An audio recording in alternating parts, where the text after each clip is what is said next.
പരിശുദ്ധമായ ബദറിന്റെ രണാങ്കളത്തിൽ പരിശുദ്ധ ഇസ്ലാമിന്റെ പ്രഥമ ധർമ്മ സമരമാണ് ബദർ. അങ്കുലി പരിമിതമായ സ്വഹാബാക്കൾ മാത്രമാണ് പരിശുദ്ധ ഇസ്ലാമിലേക്ക് കടന്നു വന്ന സ്വഹാബത്ത്. അല്ലാഹുവിനെ പരിചയമില്ല, പരിശുദ്ധ ഇസ്ലാമിന്റെ നിയമങ്ങളെ പരിചയമില്ല.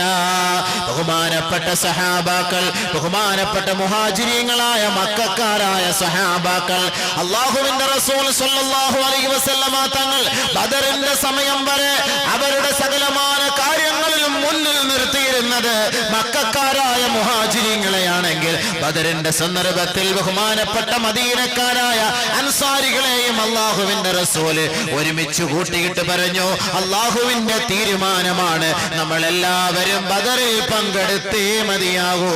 ആരും അതിൽ നിന്ന് പിന്തിരിഞ്ഞു പോകാൻ കഴിയില്ല. അവരുടെ കൈവശം യുദ്ധം ചെയ്യാനുള്ള അതിനൂതനമായ നിലയിൽ അത്യാധുനിക ഉപകരണങ്ങളൊന്നുമില്ല, കൂടുതൽ ഒട്ടകങ്ങളൊന്നുമില്ല, ആൾബലങ്ങളോ ഒന്നുമില്ല.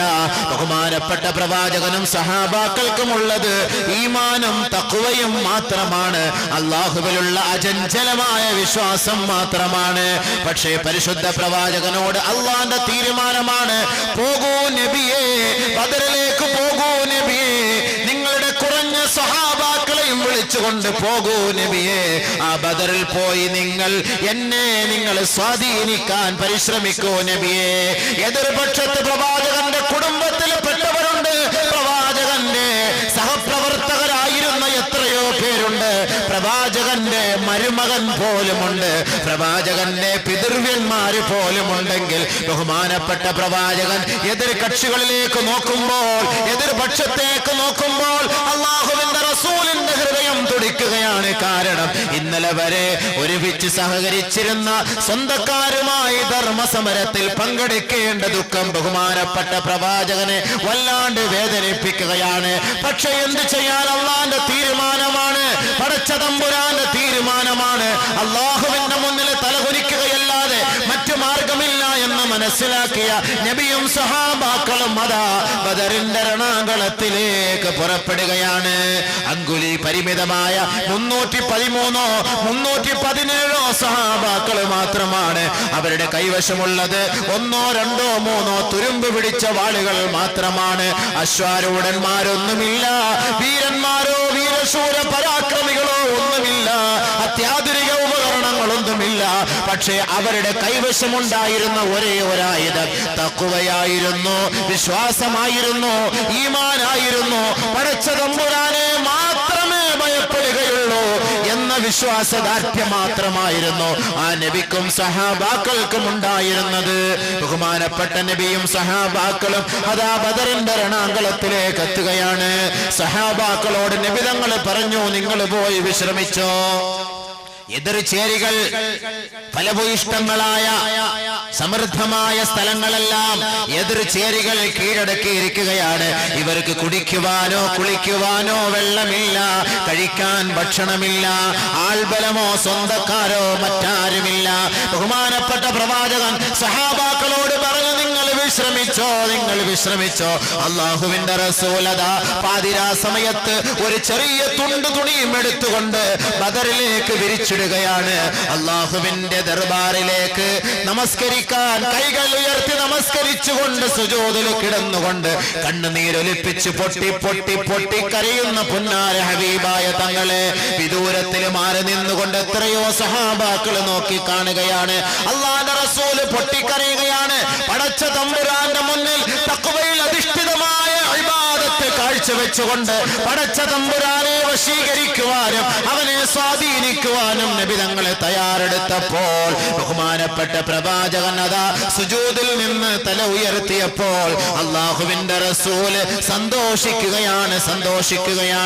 പടച്ച തമ്പുരാന്റെ വിളിക്കുത്തരം നൽകാൻ ഈ ചെറിയ സംഘത്തെയുമായി ഈ ബദറിന്റെ രണാങ്കളത്തിലേക്ക് എത്തിയിരിക്കുകയാണ്. അല്ലാഹുവേ, പടച്ചവനെ, നിന്റെ തീരുമാനമാണ് ഞങ്ങൾക്ക് വലുത്. ആൾബലം ഞങ്ങൾക്ക് പ്രശ്നമില്ല, ഞങ്ങളുടെ ന്യൂനപക്ഷവും ഞങ്ങൾക്ക് പ്രശ്നമില്ല, ഞങ്ങൾക്ക് ആയുധങ്ങൾ കുറഞ്ഞു പോയതിലും ഞങ്ങൾ ഭയപ്പെടുകയില്ല. നിന്റെ തീരുമാനമാണ്, നിന്നെ ഭയപ്പെടുക എന്നതാണ് ഞങ്ങൾക്ക് ഏറ്റവും പ്രാധാന്യം അർഹിക്കുന്ന വിഷയം. അതുകൊണ്ട് തമ്പുരാനെ, ഈ കുറഞ്ഞ സംഘത്തെ എങ്ങാനും നീ നശിപ്പിച്ചു കഴിഞ്ഞാൽ നാളെ നിനക്ക് വേണ്ടി സുജൂദ് സമർപ്പിക്കാൻ ഈ ലോകത്ത് ഒരു നെറ്റിത്തടവും ഉണ്ടാവുകയില്ല അല്ലാ. അതുകൊണ്ട് നീ സത്യത്തെ കാലത്തും നിലനിർത്തേണമേ തമ്പുരാനെ എന്ന് ബദറിന്റെ രണാങ്കളത്തിൽ കിടന്നുകൊണ്ട് പാതിരാ സമയത്ത് പൊട്ടി പൊട്ടി കരഞ്ഞുകൊണ്ട് ലോകത്തിന്റെ ഗുരുവര്യരായ മുഹമ്മദ് മുസ്തഫ സല്ലല്ലാഹു അലൈഹി വസല്ലമ തങ്ങൾ ദുആ ചെയ്തപ്പോ അല്ലാഹു സുബ്ഹാനഹു വ തആല ആകാശ ലോകത്തു നിന്നും പടച്ചവന്റെ ഭാഗത്തു നിന്നും അതാ ആയിരക്കണക്കിന് മാലാഖമാരെ ബദറിലേക്ക് ഇറക്കി വിട്ടുകൊണ്ട് ബഹുമാനപ്പെട്ട നബിയെയും സഹാബാക്കളെയും ആയിരങ്ങളുടെ മുന്നിൽ അല്ലാഹു സുബ്ഹാനഹു വ തആല വിജയത്തിന്റെ വെന്നിക്കൊടി പാറിപ്പിച്ചുവെങ്കിൽ അതിന്റെ ഒരേ ഒരു ഉദാഹരണം, ഒരേ ഒരു ഉപാധി, ഒരേ ഒരു ഉപകരണം, ഒരേ ഒരു ആയുധം തഖ്വ മാത്രമായിരുന്നു. തഖ്വ. വലഖദ് നസറകുമുല്ലാഹു ബിബദരിൻ വഅൻതും അദില്ല. നിങ്ങൾ ന്യൂനപക്ഷമായിരുന്നപ്പോൾ, നിങ്ങൾ ആൽബലമില്ലാതിരുന്നപ്പോൾ, നിങ്ങൾക്ക് ഒരു കഴിവുമില്ലാതിരുന്നപ്പോൾ, വഅൻതും അദില്ല, നിങ്ങൾ ന്യൂനപക്ഷവും നിങ്ങൾ നിന്ദ്യരുമായിരുന്നപ്പോൾ നിങ്ങൾക്ക് നാം വിജയം നൽകിയില്ലേ ബദറിൽ? എവിടുന്ന് കിട്ടി? അതാണ് തഖ്വയിൽ അധിഷ്ഠിതമായ ജീവിതം നബിയും സഹാബാക്കളും നയിച്ചപ്പോൾ അന്നജാതു മിനശ്ശദാഇദ്, കാഠിന്യങ്ങളിൽ നിന്ന് അല്ലാഹുവിന്റെ രക്ഷ അവിടെ ഓടിയെത്തി. ഒരുപാട് ഉദാഹരണം, ലൂത്ത് നബി, ഹൂദ് നബി, സ്വാലിഹ് നബി, ഇബ്രാഹിം, ഒരുപാട് പേരുടെ ഉദാഹരണം ഞാൻ പറഞ്ഞു തരാൻ കഴിയും, പക്ഷേ സമയമില്ല. അതുകൊണ്ട് ആ ഭാഗം ക്ലോസ് ചെയ്യാം. നിങ്ങൾ മനസ്സിലാക്കേണ്ടത്, നിങ്ങളും പേടിക്കണ്ട. അപ്പൊ നമ്മൾ ഓർക്കും ഇത് നബിക്കും സഹാബാക്കളും കിട്ടിയില്ല, നമുക്ക് ഇതൊന്നും കിട്ടൂലേ. പോയി. നബിക്കും സഹാബാക്കൾക്കും ഇറക്കി അതേ ഖുർആനാ നമുക്കും അല്ലാഹ് ഇറക്കി തന്നത്. നമുക്കിപ്പോ വേറെ വല്ലതും ഉണ്ടോ? ആയത്തുണ്ടോ ഉസ്താദേ? നബിക്ക് സഹാബാക്കൾക്ക് ഇറക്കിയത് തന്നെ. അന്ന് ഒരു ബദറേ ഉള്ളൂ. ആ ബദറ ഇന്ന് നമ്മൾ അനുസ്മരിക്കുന്നത്. റസൂലുള്ളാഹി സ്വല്ലല്ലാഹു അലൈഹി വസല്ലം തങ്ങളെ സ്വഹാബാക്കളും പാതിരാത്രി സമയത്ത് അല്ലാഹുവേ ദീൻ നിലനിർത്താൻ വേണ്ടി, ഈമാൻ നിലനിർത്താൻ വേണ്ടി, ഹിദായത്ത് കിട്ടാൻ വേണ്ടി നീ ഞങ്ങളെ സഹായിക്കണേ അല്ലാഹുവേ എന്ന് ദുആ ചെയ്തുകൊണ്ടിരുന്ന പാതിരാ സമയങ്ങളിൽ ഇന്ന് നമ്മൾ ബിരിയാണിയും മട്ടനും ചാപ്സും ഒക്കെ അടിച്ചിട്ട് ആ രാത്രി ഹയാത്താക്കുന്നത് അല്ലേ? ഉഷാറായ ചാപ്പാടല്ലേ അന്ന്, നല്ല റാഹത്തായിട്ട്. ആരെങ്കിലും ഒന്ന് പോയിരുന്ന് ഒന്ന് ദിക്ർ ചെയ്ത് ദുആ ചെയ്ത് അള്ളാഹുവിന്റെ അടുക്കൽ ആ ഒരു സന്ദർഭം ഒന്ന് അയവിറക്കുവോ? അന്നൊരു പൊതി കിട്ടിയില്ലെങ്കിൽ അവിടെ നടിച്ച് ഇവിടുന്ന് അടി, അവിടെ തള്ളി ഇവിടെ തള്ളി, ഞാൻ പൈസ എനിക്ക് കിട്ടിയില്ല, എനിക്ക് ടോക്കൺ കിട്ടിയില്ല. പള്ളി ബദർ തന്നെ, പള്ളിയിൽ ബദർ കാണാൻ പറ്റും. ബഹുമാനമുള്ള സഹോദരൻ, ഇബാദത്തുകൾ ചെയ്യും, അവർക്ക് വേണ്ടി ദുആ ചെയ്യും. ആ അനുസ്മരണത്തിന്റെ പേരിൽ നമ്മൾ എല്ലാവരും ഇബാദത്തും കഴിഞ്ഞ് രാത്രി ഹയാത്താക്കുന്നതിന്റെ പേരിൽ അൽഹംദുലില്ലാഹ് നമുക്ക് ആഹാരം വീട്ടിൽ പോയിരുന്ന് പാചകം ചെയ്ത് എടുത്ത് തിന്ന് സമയം കളയാതിരിക്കാൻ വേണ്ടി കൂടുതൽ സമയം പള്ളിയുമായി ബന്ധപ്പെട്ടിട്ട് അൽഹംദുലില്ലാഹ് അവിടെ കിട്ടുന്ന ആ ഒരു ബർക്കത്തായ മുബാറക്കായ മജ്ലിസിൽ നിന്ന് കിട്ടുന്ന ആ ഒരു റിസ്ക് സന്തോഷമായി കഴിക്കും. കിട്ടിയവർ കഴിക്കും, ഇല്ലാത്തവർ അൽഹംദുലില്ലാഹ് പറയും. അതിന്റെ പേരിൽ ഒരു അടിയും വഴക്കും പള്ളികളിൽ ഉണ്ടാക്കാതെ, ഇവിടെ ബദർ നടത്താതെ. അതാണ് നമുക്ക് വേണ്ടത്. തഖ്വ. അല്ലാഹു രക്ഷപ്പെടുത്തി. ഒന്നാമത്തെ ചാൻസ്, ഒന്നാമത്തെ ഓഫർ അന്നജാതു മിനശ്ശദായിദ്. ഇനി ഒരുപാടുണ്ട് ഉദാഹരണം, പറക്കം സമയമില്ലാത്തതുകൊണ്ട് പെട്ടെന്ന് നിർത്തുകയാണ്. രണ്ടാമത്തെ ഓഫർ മുത്തഖീങ്ങളെ, നോമ്പ് പിടിച്ച തഖ്വ ഉള്ളവരെ, നോമ്പ് പിടിച്ച തഖ്വധാരികളായി മാറിയവരെ അല്ലാഹു തആല നിങ്ങൾക്ക് നൽകുന്ന രണ്ടാമത്തെ ഓഫർ അൽ മഇയ്യത്ത്. മഇയ്യത്ത് എന്ന് പറഞ്ഞാൽ മഇയ്യത്ത് എപ്പോഴും അല്ലാഹ്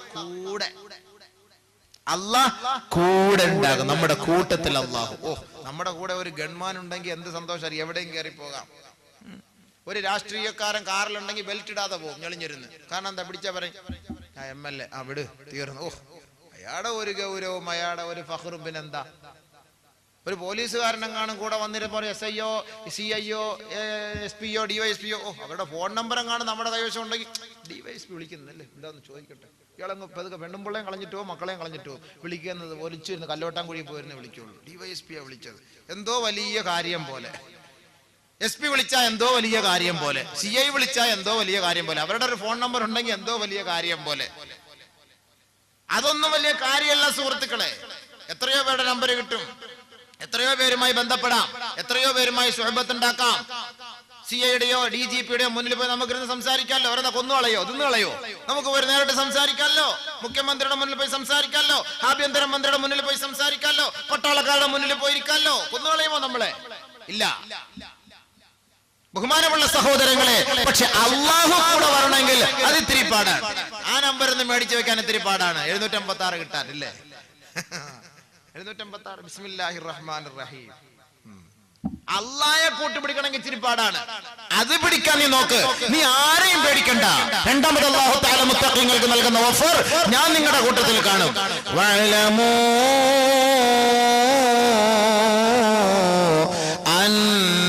അന്നല്ലാഹ മഅൽ മുത്തഖീൻ. ഇന്നല്ലാഹ മഅല്ലദീന തഖൗ വല്ലദീന ഹും മുഹ്സിനൂൻ. വഅലമൂ അറിഞ്ഞുകൊള്ളണം, അറിയുവിൻ സഹോദരങ്ങളെ, അന്നല്ലാഹ മഅൽ മുത്തഖീൻ. തീർച്ചയായും അല്ലാഹു മുത്തഖീങ്ങളോടൊപ്പമാണ്. മുത്തഖീങ്ങളോടൊപ്പമാണ്, മതഭക്തന്മാരോടൊപ്പമാണ്. ഇന്നല്ലാഹ മഅല്ലദീന തഖൗ വല്ലദീന ഹും മുഹ്സിനൂൻ. തഖ്വയുള്ളവരോടൊപ്പമാണ് അല്ലാഹു. ഭയപ്പെടുന്നവരോടൊപ്പമാണ് അല്ലാഹു. ഉപകാരം ചെയ്യുന്നവരോടൊപ്പമാണ് അല്ലാഹു. തഖ്വ ഉള്ളവർക്ക് മാത്രമേ തന്റെ സഹോദരനെ സഹോദരനായി കാണാൻ കഴിയൂ. അയൽവക്കക്കാരനായി കാണാൻ കഴിയൂ.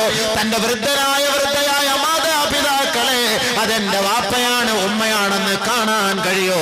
അങ്ങനെ ഉപകാരം ചെയ്യുന്നവരോടൊപ്പം അല്ലാഹു ഉണ്ടാകുമെന്ന് പരിശുദ്ധ ഖുർആൻ.